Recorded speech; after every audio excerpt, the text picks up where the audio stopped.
Milk and Honey, and today we are learning about the Negroni, the classic, some twists on it. We're gonna learn everything there is to know about the Negroni, right? Absolutely.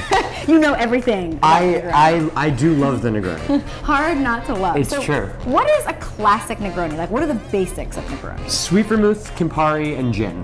My opinion and the original recipe, all equal parts. Right. Some people like it a little gin heavy. I'm a purist on the matter. There's so many different twists on a Negroni. Kind of where does that come from?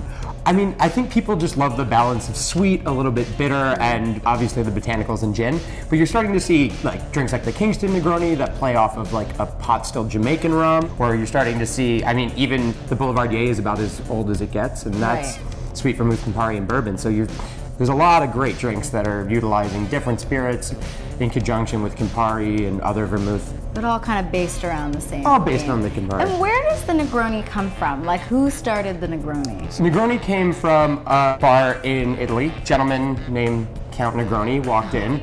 Must have been having a rough day and asked for his Americano to be stronger. So the bartender swapped out the club soda and the Americano for gin. That's a strong choice. It is. Do with. And it is just spread all over. People love Negroni. I thank that guy every day. Great. So will you show us at least the classic Negroni and the steps to making it? Not a problem. We do these with a chilled glass, but I would say that not necessary if you don't feel that way.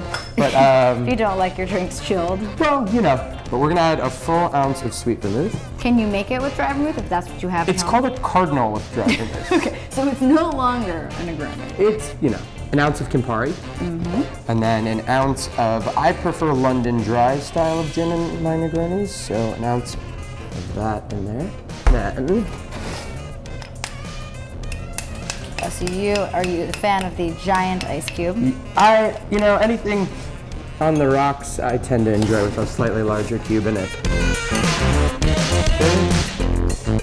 And stir is key, but not too much? Yeah, you know, anytime you don't stir it in like a mixing glass and you just put it in there, I'm a fan of that because I think a Negroni doesn't need all that water right up front. That's pretty much it, and all I need is an orange twist. I every once in a while drink it with a grapefruit just because I love grapefruit twist, but the classic, to make it right, definitely needs an orange. And there you are, classic Negroni. So we have the classic Negroni, everybody loves it. Now let's talk about totally bastardizing it. What are the ways that people ruin / enhance a Negroni? I've got a fun riff that's sort of has the vermouth, has the Campari in it, has a little bit of rum and some citrus, and is actually topped with beer.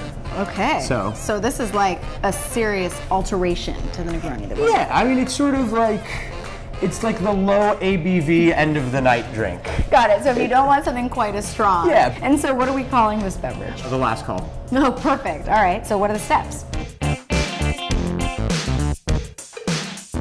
This time we're going to take shaking tin. We are going to add 3/4 of an ounce of lime juice, a 1/2 ounce of cane syrup, an ounce of dry vermouth this time, 1/2 ounce of Campari, and 1/2 ounce of Jamaican rum. Jamaican rum has like a really nice funk to it. This is where a cold glass does come in handy. A long piece of ice.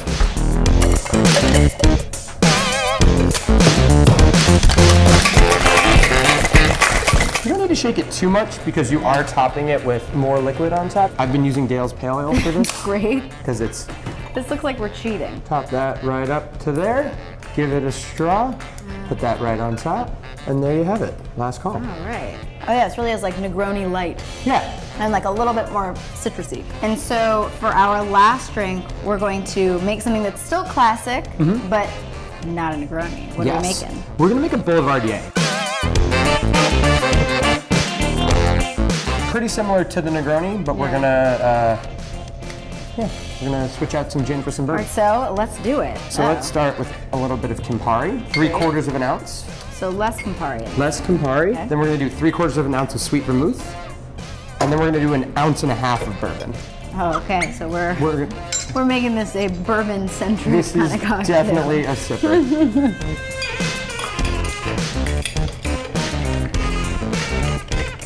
And once again, I'm going to grab an orange twist. Yeah, that's got a lot of bourbon in it. It does have a lot of bourbon in it. It is a bourbon Negroni, basically. It is a bourbon Negroni. Well, thank you so much for teaching us not only how to make the classic Negroni, but also a few twists on the classic. Of really course. appreciate it. It was a pleasure to have you. Thank you.